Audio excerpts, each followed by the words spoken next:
Serious sailors, seamen and overall people who spend a vast amount of time in the ocean. Have you ever witnessed something you would catalog as supernatural or unusual? What was it like?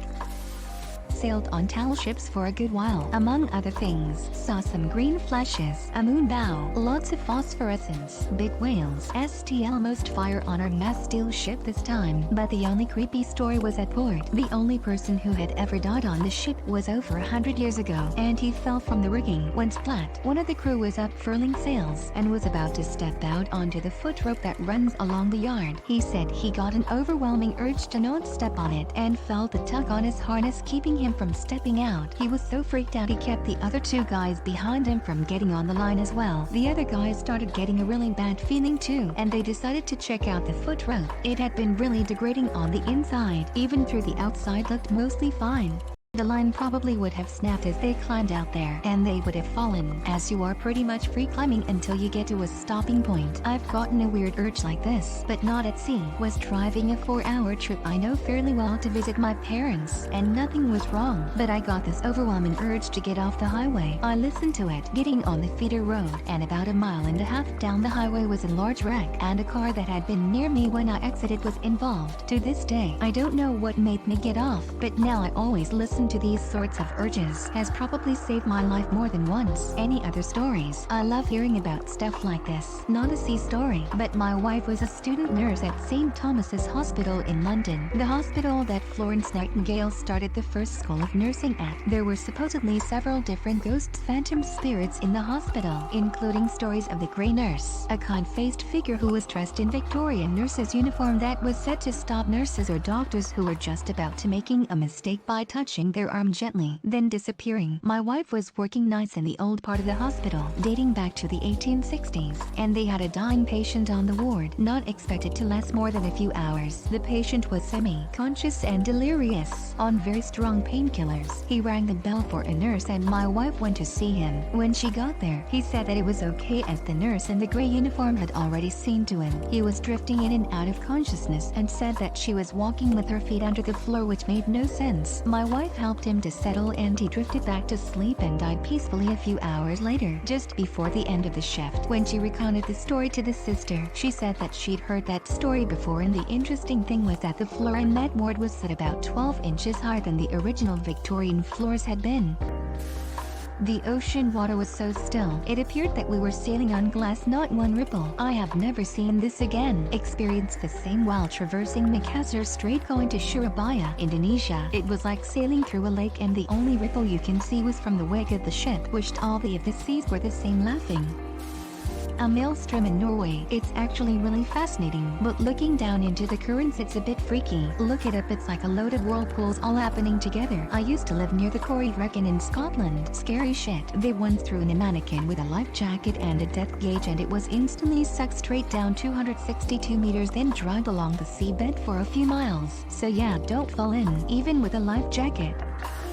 Distress flares in the middle of the Indian Ocean sailing Nigeria-Japan at night when I was a third mate. Looked less than 4 miles away. Altered course to it. Called the old man. Found nothing and no one over the course of 2 hours. I was the only one to see it, and I know what I saw. My watchman was down closing cabin shades. I understand why we had to move on. Keeps me up some nights though. Did we come so close to saving someone's life and just leave them there, alone in the ocean? No food or water. Did someone think they were rescued but we ended up too far from them? Should we have waited until daytime? Did I just hallucinate?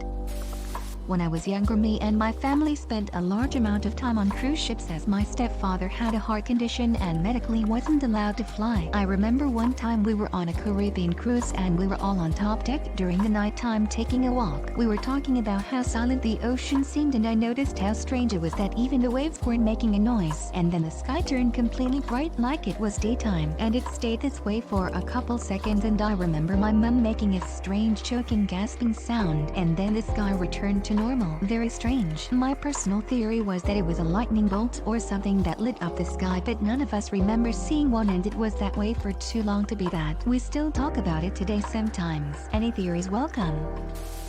flew helicopters in the Navy for a few years. On my first deployment to Southeast Asia, I was flying over the Sea of Japan and saw a large pulsing aura of red light far enough below the surface I could not make out a source. We were 30-ish miles from shore and had not been briefed on any assets in the area that might make something like that make sense. No erroneous indications on instruments or radio chatter, just slow steady pulsing red light. We saw it, circled it a few times, made a note of the time and location we encountered it, and my crew chief asked if I wouldn't mind getting the heck out of there. So we finished our transit and I made a note of everything in my debrief. I passed it up the chain of command, but they basically wrote it off as some sort of visual phenomenon we had from a long day of flying in dry suits. It's always been hard to imagine our entire crew hallucinating the same thing. Edit: I didn't think this would blow up, but I appreciate all the input. As some of you have suggested possible submerged man-made objects like buoys, I would say this is unlikely due to the sheer size of what we saw. Underwater volcanic activity, as some of you suggest, actually makes a lot of sense. The light was probably 50 meters across and very bright. Those of you that suggested volcanic activity, I would like to ask if it would have something like a rhythm to it. The light would slowly brighten for about 3 seconds, dim for the same amount of time, then remain completely off for the same amount of time. If anyone knows, I'd appreciate it, and I could pass it to some of the guys that were on that crew and maybe put some dudes at ease.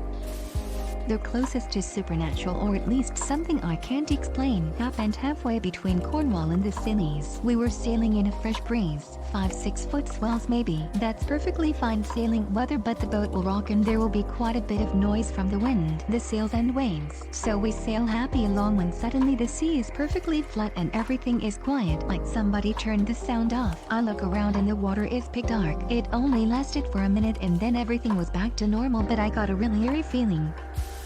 I was on navigation watch with the second mate one night off the Philippines. The ship was on autopilot making for Manila. It was a clear, still, dark night. Through the binoculars I picked up navigation lights of another ship about 5 degrees off the port bow. It was well off, but I noted the bearing and checked the radar. Nothing. This was not unusual. If it was one of the small local fishing vessels, they can be hard to pick up. On the other hand, they usually don't bother with navigation lights either. Quickish technical detail. Skip if familiar with the purpose and function of nav lights. Navigation lights on a vessel are baffled so they can only be seen from a certain direction. Looking at a boat dead ahead coming toward you, you will see a red light to the right of a green light. This is what I could see. If the boat turns to their right or starboard, the two lights will begin to move together and the green light will fade from view because of the baffles that are around it. As the turn continues, you will be able to see the red port, their left side light only, and a bit later the white stern light will appear as the red fades behind its baffles. This way you can tell in an instant the orientation of another vessel in the dark. 10 minutes passed and I checked the bearing again. Still 5 degrees off the port bow. Red and green visible. I checked the radar again. Still nothing. I alerted the second mate. 5 minutes later, nothing changed. Nothing on radar. We were on a collision bearing with an invisible vessel that was steadily getting closer. As a precaution, we switched back to manual steering and I took the helm. By now I could make out the lights without the binoculars, still coming directly at us. We were on the point of taking evasive measures when suddenly the lights started moving together. We assumed that the other vessel had finally spotted us and was turning away to their right. I was expecting the red light to fade from view, except it didn't. The two lights simply swapped position. The red went to the left and the green went to the right. They remained 5 degrees off the port bow, and then they moved back again. Still, nothing on radar, nothing through the binoculars. We eventually passed the lights within 20 meters. From the wing of the bridge I could see with perfect clarity straight down at it. Whatever it was, there was nothing to see except the two lights, one red and one green, floating freely in air about 10 feet above the ocean, reflecting back off the waves, gently and occasionally swapping positions in the night. I saw almost the same phenomenon. They were over the countryside in the Pacific Northwest, at high altitude. In the middle of the day, there was one red light and one green light, and they were dancing around each other, for lack of a better term, in alternating synchronized, then desynchronized patterns. It was hard to tell exactly how large they were. My estimate is that they were at least 10,000 AGL and about 30-40 feet in diameter. They would accelerate instantly from a complete standstill to what was, based on my estimation of their size and altitude, hypersonic speed, then decelerate to a complete standstill just as quickly. They didn't seem to have any kind of inertia, accelerating from one axis to the next without any kind of intermediary yaw or bank. My friend spotted them first, and then after taking a moment to point them out to the rest of us, they were way up there. We We all stared at them for a good 15 minutes. Crazy stuff.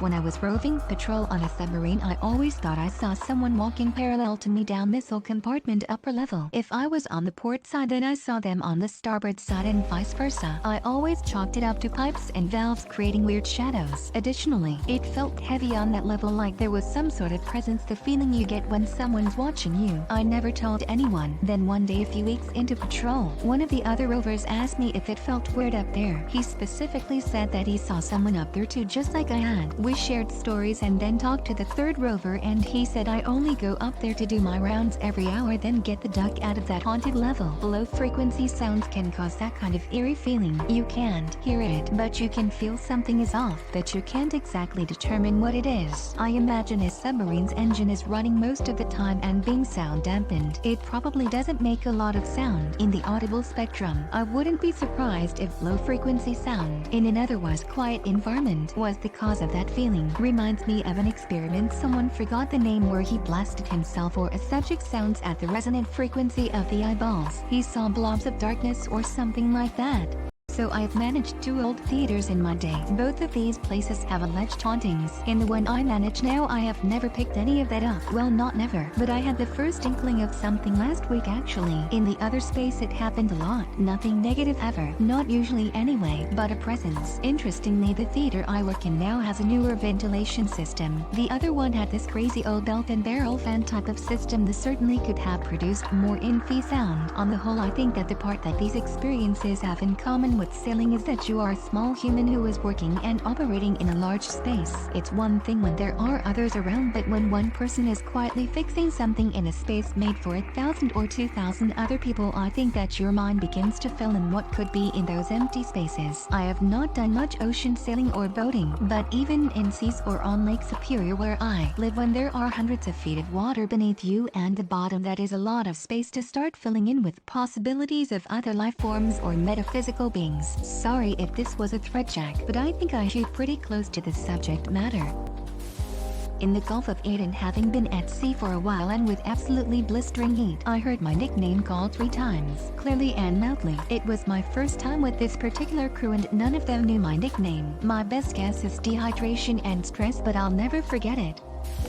From down in the engine room, the ship makes a lot of noise, even when it's not moving. Sometimes those creaks, groans, and bangs can sound a lot like voices. Another example that freaked us all out was when the whole engine team heard the same long, low moans all day. None of us knew where they were from until the deck officers told us we'd had some whales beside us most of the day in Alaska. For something genuinely creepy. Every contract I've done since I was a cadet, at least one person has died on the boat. That's 8 years. At least 2 people a year. How would they die? Was there a job that's more dangerous than the others? On the containers, we had one contractor shut himself in the scavenge space by accident. No one found him for a week. Plus a snap mooring line broke the second officer's neck. On passenger ships, the hotel staff and older passengers drop fairly frequently. The biggest standouts are an older couple joined in Marseille. They walk around the ship for an hour before the husband drops dead due to a heart attack. A plane tour in Alaska crashed with a group of passengers on. A woman fell from deck 16 but hit the lifeboats on deck 7 instead of the water. A dancer vanished at around 3 in the morning. They found his shoes next to the railing once the sun came up. A second engineer was found dead in his cabin. No signs of any cause. It was eventually found out he had long-standing heart problems. I was standing in the hangar bay waiting for morning muster at dawn somewhere in the middle of nowhere, looking out at the ocean. I was intrigued by how smooth as glass the water was reflecting the clouds in the sky. Then the most beautiful, confusing, mesmerizing, and terrifying thing I ever saw happened. The water, for a moment, was so smooth that the horizon disappeared from view. The water was so smooth and reflective that it was impossible to tell where the water ended and the sky began. I honestly got dizzy knowing I was in the middle of the ocean floating on water, but my eyes were trying to convince me the ship was floating on nothing. Then the water started slightly rippling and the horizon was visible again. Every morning at sea after that, I looked at the horizon hoping it would happen again, but it never did. I've never found out what caused this scientifically. The closest thing I could ever find was it was some sort of variant of the Fata Morgana mirage. I don't think I will ever see anything as beautiful in my life ever again. Words fall extremely short at describing the feeling in that moment. I saw a sunrise like that while I was sailing back in 2008. I've never seen the sea so calm before. I remember thinking the same thing as you, that it was like a giant piece of glass as far as the eye could see, reflecting pale yellow and orange and blue as the sun rose. Then it was like the sea and sky merged, and it was almost like being upside down. I half expected to look up and see a reflection of myself and the ship above me. I didn't have my camera. I am kind of glad I got to lose myself in those few moments, burning the image into my brain forever. One day I might be lying senile in a bed in some hospital. No knowledge of who or where I am, but I'll still remember that golden mirror morning. I was a shell fisherman for a while. The one thing that freaked me out the most, I was chest deep in the water harvesting oyster lines when I started to see swirls of water like something was swimming just under the surface, and it was coming towards me. Really freaked me out. Then it had popped up right next to me, and it was a little seal. Scared the shit out of me. I yelled, which in turn scared the seal. We both turned and went our own ways.